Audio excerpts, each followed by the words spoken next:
Hello आजिर video को समस्त plus two second year arts science एवं कॉमर्स पिला मानकु स्वागत।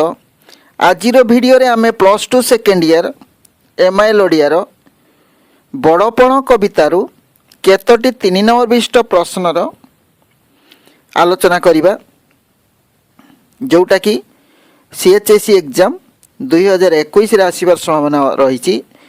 बड़पण कविताटी कविवर राधानाथ राय व्यंग काव्य दरबार अंश विशेष 1894 मसीह बारवाटी दुर्ग और कटक कमिशन बंगलार अनुष्ठित होइथिबा दुईटी दरबार को नहीं काव्यटी को कवि परिकल्पना करथिले। कारण दरबार रे कवि निजे उपस्थित थाई प्रत्यक्ष अनुभूति लाभ करथिले। काव्यटी रे पारंपरिक काव्य भली कथावस्तु सेतेटा बलिष्ठ नुहे। बारवाटी दुर्गरे दरबार बसीथिला एवं एथिरे सामंत चंद्रशेखर और गोविंद बल्लभ राय को राय बहादुर उपाधि देवाई व्यवस्था करा जाइथिला। दरबार को मध्य निमंत्रित होई आसीथिले से समय तथाकथित राजा, जमीदार गोष्ठी एवं उच्च शिक्षित समाज। देशर भयंकर विपर्यय मध्य एमाने निजर बड़ीमा को देखाई हेउथिले एवं उपाधि पाई लड़ायित थिले। कवि उक्त प्रसंग रे धर्म को आखिठार मारी निजर प्रतिष्ठा को जाहिर करुथुबा समस्त सम्भ्रांत गोष्ठी को सतर्क कराई अछंती। समकालीन राजा महाराजा को आक्षेप करिसंती। भोगविलास परित्याग करी धर्म पालन करने को परामर्श देइछंती। नैतिक जीवन यापन पूर्वक प्रजा मंगल रे कृति हेबा पई से उपदेश देइछंती। मोट उपरे कवि देखाई हेउथिबा बड़पण को त्याग करी प्रकृत बड़पण को ग्रहण करने को प्रकारांतरे सूचना देइछंती। एही हेला कवितार मूल कथा। आमे ए विषय आगुरी मध्य अलग वीडियो रे आलोचना करथिले। आज आम 3 नंबर विशिष्ट प्रश्न उपरे आमर क्लास को केंद्रित करिबा। ओके, ताहले आरंभ करिबा 3 नंबर विशिष्ट प्रश्नर उत्तर। निम्नलिखित प्रश्नर उत्तर 30 शब्द मध्य रे लेख। 3 नंबर विशिष्ट प्रश्न 30 शब्द मध्य लेखिबा को हबो। प्रथम प्रश्नटी देखिबा, पूर्वपुरुषों प्रतिष्ठा विषय रे कवि की सूचना देइछंती। पूर्वपुरुषों प्रतिष्ठा विषय रे कवि की सूचना देइछंती। उत्तर देखिबा, प्रत्येक उत्तर रे लेखा विषय रे एवं कवि विषय रे लेखिबा को पड़िबो।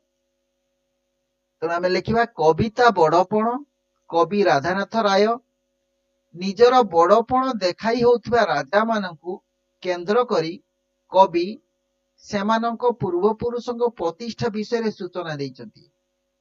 निजर बड़पण देखाई होउथिबा राजा मानकु केंद्र करी कवि सेमानंक पूर्वपुरुषों प्रतिष्ठा विषय रे सूचना देइछंती। पूर्वपुरुषों कवि केसरी बा सिंह सहित तुलना करिछंती। सेमानकर प्रतिष्ठा एते विशाल थिला जहाकु परवर्ती संतान माने केवल बिकी भांगी चली जाउथिले। ताले एथिरे प्रथमे लेखा जीवो कविता बड़पण कवि राधानाथ राय। ताले कविता बड़पण रे कवि राधानाथ राय यह उल्लेख करिसंती।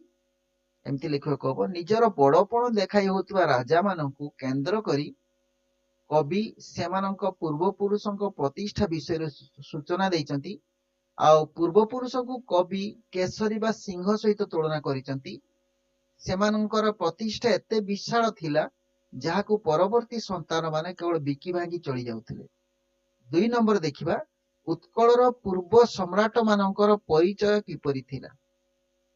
उत्कलर पूर्व सम्राट मानंकर परिचय किपरि थिला। कविता बड़पण रे कवि राधानाथ राय यह उल्लेख करचंती। एई वाक्यटी फास्ट लिखो कहबो, कविता बड़पण रे कवि राधानाथ राय यह उल्लेख करचंती। उत्कलर पूर्व सम्राट माने सिंह परी पराक्रमी थिले। ଏବଂ ବିଶାଳ ସାମ୍ରାଜ୍ୟ ପ୍ରତିଷ୍ଠା କରିଥିଲେ। ବନି ଶିକ୍ଷା ପରି ସେମାନେ ଉନ୍ନତି କରୁଥିଲେ। ସେମାନେ ତାଙ୍କ ରାଜ୍ୟକୁ ଏକ ପରିବାର ସଦୃଶ ମନେ କରୁଥିଲେ ଓ ପ୍ରଜାମାନଙ୍କୁ ବାତ୍ସଲ୍ୟ ସ୍ନେହରେ ବାନ୍ଧି ରଖୁଥିଲେ। କବିତା ବଡ଼ପଣରେ କବି ରାଧାନାଥ ରାୟ ଏହା ଉଲ୍ଲେଖ କରିଛନ୍ତି, ଉତ୍କଳର ପୂର୍ବ ସମ୍ରାଟ ମାନେ ସିଂହ ପରି ପରାକ୍ରମୀ ଥିଲେ। ଆମର ଏଠାରେ ପ୍ରଶ୍ନ ଥିଲା ଉତ୍କଳର ପୂର୍ବ ସମ୍ରାଟ ମାନଙ୍କର ପରିଚୟ କିପରି ଥିଲା। ଉତ୍କଳର ପୂର୍ବ ସମ୍ରାଟ ମାନେ ସିଂହ ପରି ପରାକ୍ରମୀ ଥିଲେ ଏବଂ ବିଶାଳ ସାମ୍ରାଜ୍ୟ ପ୍ରତିଷ୍ଠା କରିଥିଲେ। ଉତ୍କଳର ପୂର୍ବ ସମ୍ରାଟ ମାନେ କଣ ଥିଲେ? ସିଂହ ପରି ପରାକ୍ରମୀ ଥିଲେ ଏବଂ ବିଶାଳ ସାମ୍ରାଜ୍ୟ ପ୍ରତିଷ୍ଠା କରିଥିଲେ। ବନି ଶିକ୍ଷା ପରି ସେମାନେ ଉନ୍ନତି କରୁଥିଲେ। ସେମାନେ ତାଙ୍କ ରାଜ୍ୟକୁ ଏକ ପରିବାର ସଦୃଶ ମନେ କରୁଥିଲେ ଓ ପ୍ରଜାମାନଙ୍କୁ ବାତ୍ସଲ୍ୟ ସ୍ନେହରେ ବାନ୍ଧି ରଖୁଥିଲେ। ଓକେ, ତାପରେ ଦେଖିବା 3 ନମ୍ବର, ରାଜା ପ୍ରଜା ଏବେ ହେଲେ ବାଜପାରା କେଉଁ ପ୍ରସଙ୍ଗରେ କୁହାଯାଇଛି? ରାଜା ପ୍ରଜା ଏବେ ହେଲେ ବାଜପାରା କେଉଁ ପ୍ରସଙ୍ଗରେ କୁହାଯାଇଛି? କବିତା ବଡ଼ପଣ କବି ରାଧାନାଥ ରାୟ। କବିତା ବଡ଼ପଣରେ କବି ରାଧାନାଥ ରାୟ ଏହା ଉଲ୍ଲେଖ କରିଛନ୍ତି, ପୂର୍ବ ରାଜା ମାନେ ସେମାନଙ୍କ ରାଜ୍ୟକୁ ଏକ ପରିବାର ସଦୃଶ ମନେ କରୁଥିଲେ ଓ ପ୍ରଜାମାନଙ୍କ ମଙ୍ଗଳ ପାଇଁ ସବୁବେଳେ ତତ୍ପର ରହୁଥିଲେ। ପୂର୍ବ ରାଜା ମାନେ ସେମାନଙ୍କ ରାଜ୍ୟକୁ ଏକ ପରିବାର ସଦୃଶ ମନେ କରୁଥିଲେ ଓ ପ୍ରଜାମାନଙ୍କ ମଙ୍ଗଳ ପାଇଁ ସବୁବେଳେ ତତ୍ପର ରହୁଥିଲେ। ମାତ୍ର କବିଙ୍କ ସମୟର ରାଜାମାନେ ପ୍ରଜାମାନଙ୍କୁ ବହୁ ଭାବରେ ଶୋଷଣ କରୁଥିଲେ, ଯାହାକୁ କବି ବାଜ ଓ ପାରା ସହିତ ତୁଳନା କରିଛନ୍ତି। ତାହେଲେ ରାଜା ପ୍ରଜା ଏବେ ହେଲେ ବାଜପାରା କେଉଁ ପ୍ରସଙ୍ଗରେ କୁହାଯାଇଛି? ଏହି ପ୍ରସଙ୍ଗରେ କୁହାଯାଇଛି ଯେ ପୂର୍ବ ରାଜା ମାନେ ସେମାନଙ୍କ ରାଜ୍ୟକୁ ଏକ ପରିବାର ସଦୃଶ ମନେ କରୁଥିଲେ ଓ ପ୍ରଜାମାନଙ୍କ ମଙ୍ଗଳ ପାଇଁ ସବୁବେଳେ ତତ୍ପର ରହୁଥିଲେ। ମାତ୍ର କବିଙ୍କ ସମୟର ରାଜାମାନେ ପ୍ରଜାମାନଙ୍କୁ ବହୁ ଭାବରେ ଶୋଷଣ କରୁଥିଲେ, ଯାହାକୁ କବି ବାଜ ଓ ପାରା ସହିତ ତୁଳନା କରିଛନ୍ତି। ଓକେ, 4 ନମ୍ବର, ଧନ ଅର୍ଜନ ଓ ଏହାର ସୁବ୍ୟୟ କିପରି ହୋଇପାରିବ ବୋଲି କବି ପରାମର୍ଶ ଦେଇଛନ୍ତି। ଧନ ଅର୍ଜନ ଓ ଏହାର ସୁବ୍ୟୟ କିପରି ହୋଇପାରିବ ବୋଲି କବି ପରାମର୍ଶ ଦେଇଛନ୍ତି। କବିତା ବଡ଼ପଣ କବି ରାଧାନାଥ ରାୟ। ଲେଖକ ହବ କବିତା ବଡ଼ପଣରେ କବି ରାଧାନାଥ ରାୟ ଏହା ଉଲ୍ଲେଖ କରିଛନ୍ତି, କେବଳ ଧନ ଅର୍ଜନ କଲେ ଓ ଯକ୍ଷ ପରି ଧନକୁ ଜଗିବାରେ କୌଣସି ଫଳ ମିଳେ ନାହିଁ। କେବଳ ଧନ ଅର୍ଜନ କଲେ ଓ ଯକ୍ଷ ପରି ଧନକୁ ଜଗିବାରେ କୌଣସି ଫଳ ମିଳେ ନାହିଁ। ଆମର ପ୍ରଶ୍ନ ହେଲା ଧନ ଅର୍ଜନ ଓ ଏହାର ସୁବ୍ୟୟ କିପରି ହୋଇପାରିବ ବୋଲି କବି ପରାମର୍ଶ ଦେଇଛନ୍ତି। ତା ଉତ୍ତରରେ ଆମେ ଲେଖିବା, କେବଳ ଧନ ଅର୍ଜନ କଲେ ଓ ଯକ୍ଷ ପରି ଧନକୁ ଜଗିବାରେ କୌଣସି ଫଳ ମିଳେ ନାହିଁ। ଯକ୍ଷ ଯେମିତି ଧନକୁ ଜଗି ରହେ, ସେମିତି ଧନ ଅର୍ଜନ କରି ଧନକୁ ଜଗି ରହିଲେ କୌଣସି ଫଳ ମିଳେ ନାହିଁ। ଧନ ଅର୍ଜନ ସହିତ ଏହାର ସୁବ୍ୟୟରେ ସଫଳତା ମିଳିଥାଏ ବୋଲି କବି କହିଛନ୍ତି। ଧନ ଅର୍ଜନ ସହିତ ଏହାର ସୁବ୍ୟୟ ଦରକାର, ତାହେଲେ ସଫଳତା ମିଳିବ ବୋଲି କବି କହିଛନ୍ତି। ଧନ ଅର୍ଜନ ସହିତ ଏହାର ସୁବ୍ୟୟରେ ସଫଳତା ମିଳିଥାଏ ବୋଲି କବି କହିଛନ୍ତି। ଧନକୁ ପ୍ରଜାମାନଙ୍କ ମଙ୍ଗଳ ପାଇଁ ବିନିଯୋଗ କଲେ ଧନର ସୁବ୍ୟୟ ହୋଇପାରେ ବୋଲି କବି ସୂଚାଇ ଦେଇଛନ୍ତି। ତାହେଲେ ଧନକୁ କେମିତି ବ୍ୟୟ କରାଯିବ? ଧନକୁ ପ୍ରଜାମାନଙ୍କ ମଙ୍ଗଳ ପାଇଁ ବିନିଯୋଗ କଲେ ଧନର ସୁବ୍ୟୟ ହୋଇପାରିବ ବୋଲି କବି ସୂଚାଇ ଦେଇଛନ୍ତି। ତାପରେ 5 ନମ୍ବର ଦେଖିବା, ଆଲେକଜାଣ୍ଡାରଙ୍କ ଶେଷ ଇଚ୍ଛା କଣ ଥିଲା? ଆଲେକଜାଣ୍ଡାରଙ୍କ ଶେଷ ଇଚ୍ଛା କଣ ଥିଲା? କବିତା ବଡ଼ପଣରେ କବି ରାଧାନାଥ ରାୟ ଏହା ଉଲ୍ଲେଖ କରିଛନ୍ତି। ଏଇ ବାକ୍ୟଟି ଫାଷ୍ଟ ଲେଖକ ହବ କବିତା ବଡ଼ପଣରେ କବି ରାଧାନାଥ ରାୟ ଏହା ଉଲ୍ଲେଖ କରିଛନ୍ତି, ଆଲେକଜାଣ୍ଡାରଙ୍କ ମୃତ୍ୟୁ ସମୟ ନିକଟ ହେବାରୁ ନିଜର ଶେଷ ଇଚ୍ଛା ପ୍ରକାଶ କରି କହିଥିଲେ, ମୋର ମୃତ୍ୟୁ ପରେ ମୋର ଶବକୁ କକେଇରେ ନେଲା ବେଳେ ଦୁଇ ପାଖକୁ ମୋର ହାତ ଝୁଲାଇ ଦେବ।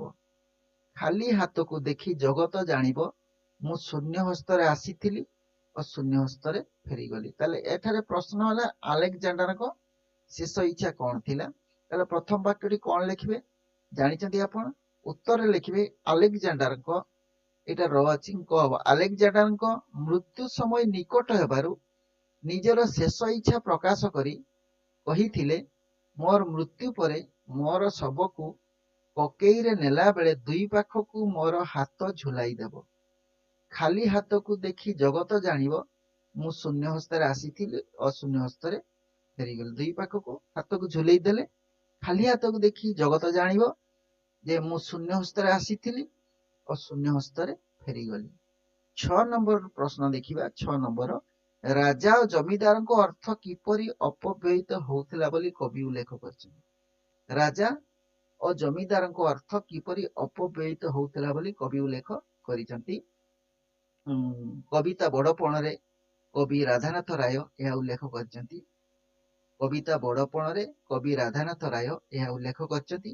ସେ ସମୟରେ ରାଜା ଓ ଜମିଦାର ମାନେ ପ୍ରଜାଙ୍କ ଧନକୁ ବହୁଳ ଭାବରେ ଶୋଷଣ କରି ତାହାକୁ ଗଣିକା, ଓକିଲ ଓ ଛାମୁଆଙ୍କ ପୋଷଣରେ ଅପବ୍ୟୟିତ କରୁଥିଲେ ବୋଲି କହିଛନ୍ତି। ଆମର ପ୍ରଶ୍ନ ହେଲା, ରାଜା ଓ ଜମିଦାରଙ୍କ ଅର୍ଥ କିପରି ଅପବ୍ୟୟିତ ହେଉଥିଲା ବୋଲି କବି ଉଲ୍ଲେଖ କରିଛନ୍ତି।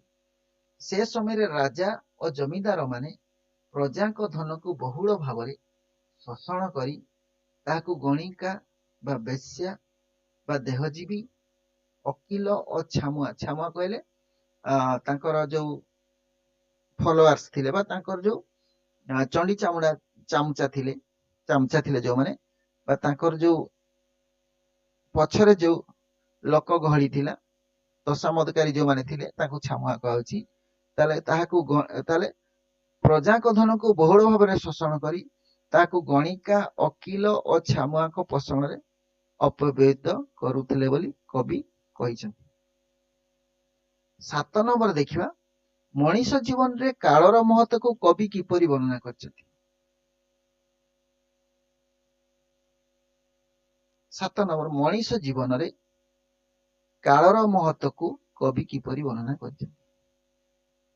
ବଡ଼ପଣ କବିତାରେ କବିବର ରାଧାନାଥ ରାୟ ଏହା ଉଲ୍ଲେଖ କରିଛନ୍ତି ବା ବର୍ଣ୍ଣନା କରିଛନ୍ତି। ବଡ଼ପଣ କବିତାରେ କବିବର ରାଧାନାଥ ରାୟ ଏହା ବର୍ଣ୍ଣନା କରିଛନ୍ତି। କାଳ ହେଉଛି ବଡ଼ କ୍ରୂର ଓ ଅବିଶ୍ୱାସୀ। କାଳର ମହତ୍ତ୍ୱ କଥା କବି କଣ କହିଛନ୍ତି? କାଳ ହେଉଛି ବଡ଼ କ୍ରୂର ଓ ଅବିଶ୍ୱାସୀ। ସେ ଯେକୌଣସି ସମୟରେ ମଣିଷ ନିକଟରେ ପହଞ୍ଚି ଯାଇପାରେ। ପୁନଶ୍ଚ ଯେଉଁମାନେ କାଳ ଦୂରରେ ରହିଛି ବୋଲି ହସୁଥାନ୍ତି, କାଳ ସେମାନଙ୍କ ପଛରେ ହସି କରି ଲୁଚି ବସିଥାଏ। ତାହେଲେ ମଣିଷ ଜୀବନରେ କାଳର ମହତ୍ତ୍ୱ କବି କିପରି ବର୍ଣ୍ଣନା କରିଛନ୍ତି? ପ୍ରଥମ ବାକ୍ୟଟି ଲେଖିଦେଲେ, ତାପରେ ଦ୍ୱିତୀୟ ବାକ୍ୟରେ ଆରମ୍ଭ କରିବେ, କାଳ ହେଉଛି ବଡ଼ କ୍ରୂର। କାଳ ହେଉଛି ବଡ଼ କ୍ରୂର ଓ ଅବିଶ୍ୱାସୀ। ସେ ଯେକୌଣସି ସମୟରେ ମଣିଷ ନିକଟରେ ପହଞ୍ଚି ଯାଇପାରେ। ପୁନଶ୍ଚ ଯେଉଁମାନେ କାଳ ଦୂରରେ ରହିଛି ବୋଲି ହସୁଥାନ୍ତି, କାଳ ସେମାନଙ୍କ ପଛରେ ହସି କରି ଲୁଚି ବସିଥାଏ। 8 ନମ୍ବର ପ୍ରଶ୍ନ ଦେଖିବା। କେଉଁ ଦୁଃଖରୁ ନିସ୍ତାର ଲାଭ କରିବା ପାଇଁ ହୁସିଆର ହୋଇ ରହିବାକୁ କବି ପରାମର୍ଶ ଦେଇଛନ୍ତି। କେଉଁ ଦୁଃଖରୁ ନିସ୍ତାର ଲାଭ କରିବା ପାଇଁ ହୁସିଆର ହୋଇ ରହିବାକୁ କବି ପରାମର୍ଶ ଦେଇଛନ୍ତି। ବଡ଼ପଣ କବିତାରେ କବିବର ରାଧାନାଥ ରାୟ ଏହା ବର୍ଣ୍ଣନା କରିଛନ୍ତି। ଏହି ବାକ୍ୟଟି ପ୍ରଥମ ଲେଖାଯିବ। ବଡ଼ପଣ କବିତାରେ କବିବର ରାଧାନାଥ ରାୟ ଏହା ଉଲ୍ଲେଖ କରିଛନ୍ତି। ମୋହରୁ ଦୂରେଇ ରହିବାକୁ କବି ମଣିଷକୁ ପରାମର୍ଶ ଦେଇଛନ୍ତି। ମୋହରୁ ଦୂରେଇ ରହିବାକୁ କବି ମଣିଷକୁ ପରାମର୍ଶ ଦେଇଛନ୍ତି। ମଣିଷର ମାୟା ବନ୍ଧନ ଯେତିକି ବଢିଥାଏ, ମୃତ୍ୟୁ ତାହାକୁ ସେତିକି କଷ୍ଟ ଦେଇଥାଏ। ମଣିଷର ମାୟା ବନ୍ଧନ ଯେତିକି ବଢିଥାଏ, ମୃତ୍ୟୁ ତାହାକୁ ସେତିକି କଷ୍ଟ ଦେଇଥାଏ। ଜୀବନ ଓ ମୃତ୍ୟୁରୁ କଠିନ ଝିଙ୍କାଝିଙ୍କି ରୂପକ ଦୁଃଖରୁ ନିସ୍ତାର ଲାଭ କରିବା ପାଇଁ କବି ପରାମର୍ଶ ଦେଇଛନ୍ତି। ତାହେଲେ କେଉଁ ଦୁଃଖରୁ ନିସ୍ତାର ଲାଭ କରିବା ପାଇଁ ହୁସିଆର ହୋଇ ରହିବାକୁ କବି ପରାମର୍ଶ ଦେଇଛନ୍ତି। ତାହେଲେ ବଡ଼ପଣ କବିତାରେ କବିବର ରାଧାନାଥ ରାୟ ଏହା ବର୍ଣ୍ଣନା କରିଛନ୍ତି ବା ଉଲ୍ଲେଖ କରିଛନ୍ତି। ଏଇ ବାକ୍ୟଟି ଫାଷ୍ଟ ଲେଖିଲେ, ତାପରେ ଲେଖିବେ, ମୋହରୁ ଦୂରେଇ ରହିବାକୁ କବି ମଣିଷକୁ ପରାମର୍ଶ ଦେଇଛନ୍ତି। ମଣିଷର ମାୟା ବନ୍ଧନ ଯେତିକି ବଢିଥାଏ, ମୃତ୍ୟୁ ତାହାକୁ ସେତିକି କଷ୍ଟ ଦେଇଥାଏ। ଜୀବନ ଓ ମୃତ୍ୟୁରୁ କଠିନ ଝିଙ୍କାଝିଙ୍କି ରୂପକ ଦୁଃଖରୁ ନିସ୍ତାର ଲାଭ କରିବା ପାଇଁ କବି ପରାମର୍ଶ ଦେଇଛନ୍ତି। 8 ନମ୍ବର ଗଲା। 9 ନମ୍ବର ଦେଖିବା। 9 ନମ୍ବରରେ ଉଚ୍ଚତର ଗତି କିପରି ଲାଭ କରାଯାଇପାରେ ବୋଲି କବି କହିଛନ୍ତି। ଉଚ୍ଚତର ଗତି କିପରି ଲାଭ କରାଯାଇପାରେ ବୋଲି କବି କହିଛନ୍ତି। ଉତ୍ତର ଦେଖିବା। ବଡ଼ପଣ କବିତାରେ କବିବର ରାଧାନାଥ ରାୟ ଏହା ବର୍ଣ୍ଣନା କରିଛନ୍ତି। ବଡ଼ପଣ କବିତାରେ କବିବର ରାଧାନାଥ ରାୟ ଏହା ବର୍ଣ୍ଣନା କରିଛନ୍ତି। ରାଜା ଓ ଜମିଦାର ମାନେ ପ୍ରଜାମାନଙ୍କ ସୁଖ दुख को कौन सी समय विचार न करी निजर स्वार्थ को देखिछंती। राजा और प्रजा माने सॉरी राजा और जमीदार माने प्रजा मानक सुख दुख को कौन सी समय विचार न करी निजर स्वार्थ को देखिछंती। प्रकृत राजधर्म पालन करने को सेमाने इच्छा करिनाहांती। कवि सेमानको प्रकृत राजधर्म पालन करने को उपदेश देइछंती, जहा द्वारा सेमाने उच्चतर गति लाभ करि परिबे।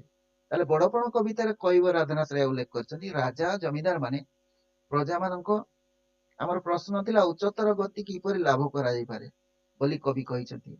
राजा जमीदार माने प्रजा मानक सुख दुख को कौन समय विचार न करी निजर स्वार्थ को देखिछंती। प्रकृत राजधर्म पालन करने को सेमाने इच्छा करिनाहांती। कवि सेमानको प्रकृत राजधर्म पालन करने को उपदेश देइछंती, जहा द्वारा सेमाने उच्चतर गति लाभ करि परिबे। 10 नंबर देखिबा बड़पण निदा कहिबार यथार्थता कौन विचार कर।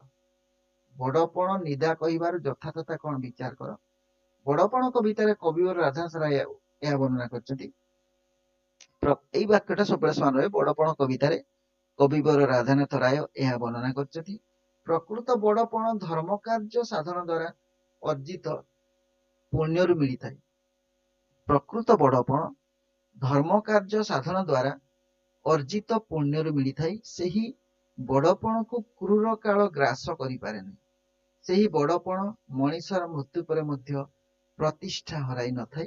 तेणु कवि बड़पण को निदा कहिबा यथार्थ। बड़पण निदा कहिबार यथार्थता कौन विचार कर। ताले उत्तर कौन प्रकृत बड़पण धर्म कार्य साधन द्वारा अर्जित पुण्यरु मिलिଥାଏ। धर्म कार्य साधन कले पुण्य हुए एवं प्रकृत बड़पण धर्म कार्य साधन द्वारा अर्जित पुण्यरु मिलिଥାଏ। ସେହି बड़पण को क्रूर काल ग्रास करि पारे नहीं। ସେହି बड़पण मनीषर मृत्यु पर मध्य प्रतिष्ठा हराई न थाए। तेणु कवि बड़पण को निदा कहिबा यथार्थ अटे। 10 वाला 11 नंबर देखा घृष्टि मुखे ढाली यज्ञ कुंड घृत केउ प्रसंग रे कहा जाई दियो। घृष्टि माने कोन घुसुरी। घुसुरी मुहरे यज्ञ रे ढळा जिबा घृत बा घियो को ढाड़िले कौन हेबो केउ प्रसंग रे कहा जाई बुझाई दियो। बड़पण कवितार कवि राधानाथ राय यह वर्णना करछन्ती। ए लाइन टे फास्ट लिखिबे तापर ए लाइन लिखिबे कवि से समय राजा जो माने कि दरबार निजर बड़पण देखाई होउछन्ती सेमानंकु व्यंग करी एभली प्रजा को शोषण करी राजा माने जो धन लुंठी नउछन्ती ताहाकु सेमाने गणिका वकील छामुआ को पोषण पय व्यय करुथिले। पाप अर्जित धन को प्रायश्चित व्यय न करी एभली व्यय करिबा द्वारा सेमाने अधिक पाप करुथिले। यज्ञ रे व्यवहार करा जिबा घृत को घुसुरी मुहरे ढाळिबा सदृश बोली कवि आक्षेप करछन। ताले घृष्टि मुखे ढाली यज्ञ कुंड घृत केउ प्रसंग रे कहा जाईची। ताले प्रथम लाइन टी लिखिबे बड़पण कवितारे कवि राधानाथ राय यह वर्णना करछती। कवि से समय राजा जो माने कि दरबार रे निजर बड़पण देखाई होउछन्ती सेमानंकु व्यंग करी एभली कहिछन्ती। प्रजा को शोषण करी जेउ माने जे प्रजा को शोषण करी राजा माने जो धन लुंठी नउछन्ती ताहाकु सेमाने गणिका वकील छामुआ को पोषण पय व्यय करथिले। ताले एई पाप अर्जित धन को प्रायश्चित व्यय न करी एभली व्यय करिबा द्वारा सेमाने अधिक पाप करुथिले। यज्ञ रे व्यवहार करा जिबा घृत को घुसुरी मुखरे ढाड़िबा सदृश बोली कवि आखे। ताले प्रजांको पय यह खर्च न करी सेमाने गणिका वकील छामुआंको पय खर्च करथिले याको। तेणु याको से कहउछन्ती यज्ञ रे व्यवहार करा जिबा घृत को घुसुरी मुखरे ढाड़िबा सहित सदृश। तापर 12 नंबर जन्म अनुरूप रे पाइथिबा बड़पण सुफल हेबो किपरि। जन्म अनुरूप रे पाइथिबा बड़पण सुफल हेबो किपरि। कवि से समय राजा और जमीदार को धर्म संपर्क में सचेतन कर। फास्ट लिखिबे बड़पण कवितार कवि राधानाथ राय यह उल्लेख वर्णना करछन्ती। बड़पण कवितार कवि राधानाथ राय यह वर्णना करछन्ती। तापरे कवि से समय राजा और जमीदार मानक धर्म संपर्क में सचेतन कराइछन्ती। सेमाने जो बड़पण देखाउछन्ती ताहा केवल जन्म अनुसार प्राप्त होइछन्ती। ଜଣେ ରାଜାର ପୁଅ ରାଜା ହେବ, ଜମିଦାର ପୁଅ ଜମିଦାର ହେବ। ଏହିପରି ଭାବରେ ସେମାନେ ଜନ୍ମ ଅନୁସାରେ ପ୍ରାପ୍ତ ହୋଇଛନ୍ତି। ମାତ୍ର ଜନ୍ମ ଅନୁସାରେ ଧର୍ମ କରିବାକୁ ପଡିବ ବୋଲି କବି କହିଛନ୍ତି। କାରଣ ଧର୍ମ ଅର୍ଜନ କଲେ ଧର୍ମର ଫଳ ସ୍ୱରୂପ ବଡପଣ ସ୍ଥାୟୀ ହୋଇ ରହିବ, ସୁଫଳ। ତାହେଲେ ବଡପଣ, ସେମାନେ ଯୋଉ ବଡ ଘରେ ଜନ୍ମ ହୋଇଛନ୍ତି, ବଡପଣ ଦେଖେଇବା ପାଇଁ ତାଙ୍କୁ ବଡ କାମ କରିବା ପାଇଁ ପଡିବ ଏବଂ ଏଥିରେ ଧର୍ମ ଅର୍ଜନ ହବ। ଏବଂ ଏଇ ଧର୍ମ, ଏଇ ସୁନାମ, ଏଇ ଧର୍ମର ଫଳ ବା ସୁନାମ ଦ୍ଵାରା ସେମାନେ ବଡ ହେଇକି ରହିବେ। ତାଙ୍କର ପୂର୍ବପୁରୁଷ ମାନେ ଯେମିତି ବଡ ଥିଲେ, ଏମାନେ ମଧ୍ୟ ଭଲ କାମ କଲେ ସେମିତି ବଡ ହୋଇ ରହିବେ, ତାଙ୍କର ବଡପଣ ସ୍ଥାୟୀ ରହିବ ଓ ସୁଫଳ ମିଳିବ ବୋଲି କବି କହିଛନ୍ତି। ତାହେଲେ ଜନ୍ମ ଅନୁରୂପରେ ପାଇଥିବା ବଡପଣ ସୁଫଳ ହେବ କିପରି? ଏହାର ପ୍ରଥମ ବାକ୍ୟଟି ତାହେଲେ ହେବ ବଡପଣ କବିତାରେ କବି ରାଧାନାଥ ରାୟ ଏହା ଉଲ୍ଲେଖ କରିଛନ୍ତି। ତାପରେ କବି ସେ ସମୟରେ ରାଜା ଓ ଜମିଦାର ମାନଙ୍କୁ ଧର୍ମ ସମ୍ପର୍କରେ ସଚେତନ କରାଇଛନ୍ତି। ସେମାନେ ଯେଉଁ ବଡପଣ ଦେଖାଉଛନ୍ତି ତାହା କେବଳ ଜନ୍ମ ଅନୁସାରେ ପ୍ରାପ୍ତ ହୋଇଛନ୍ତି, ମାତ୍ର ଜନ୍ମ ଅନୁସାରେ ଧର୍ମ କରିବାକୁ ପଡିବ ବୋଲି କବି କହିଛନ୍ତି। କାରଣ ଧର୍ମ ଅର୍ଜନ କଲେ ଧର୍ମର ଫଳ ସ୍ୱରୂପ ବଡପଣ ସ୍ଥାୟୀ ହୋଇ ରହିବ ଓ ସୁଫଳ ମିଳିବ। ତାହେଲେ ଆଜି ଆମେ 12ଟି 3 ନମ୍ବର ବିଶିଷ୍ଟ ପ୍ରଶ୍ନ ଆଲୋଚନା କଲେ। ଭିଡିଓଟି କେମିତି ଲାଗିଲା କମେଣ୍ଟସ ମାଧ୍ୟମରେ ଜଣାଇବେ। ଯଦି ଭଲ ଲାଗିଲା ଲାଇକ୍ ଟିକେ କରିବେ। ଯେଉଁମାନେ ଆଜି ପ୍ରଥମ ଥର ପାଇଁ ଏହି ଚ୍ୟାନେଲକୁ ଭିଜିଟ୍ କରିଛନ୍ତି ସେମାନେ ଚ୍ୟାନେଲକୁ ସବସ୍କ୍ରାଇବ କରିବେ, ତା ସହିତ ଲାଇକ୍ ସହିତ ସବସ୍କ୍ରାଇବ କରିବେ ଏବଂ ବେଲ୍ ଆଇକନକୁ କ୍ଲିକ୍ କରିବେ। ତାହେଲେ ପରବର୍ତ୍ତୀ ଯୋଉ ଭିଡିଓ ମୁଁ ଛାଡ଼ିବି ତାର ନୋଟିଫିକେସନ ତାଙ୍କ ପାଖକୁ ଆଗେ ପହଞ୍ଚିଯିବ। ଆଉ ଆଜି ଏତିକି ରହୁଛି। ଧନ୍ୟବାଦ। ଯୋଉଠି ବି ଥାନ୍ତୁ ଭଲରେ ଥାନ୍ତୁ, ସୁଖରେ ଥାନ୍ତୁ। ଥ୍ୟାଙ୍କ୍ସ ଫର ୱାଚିଂ।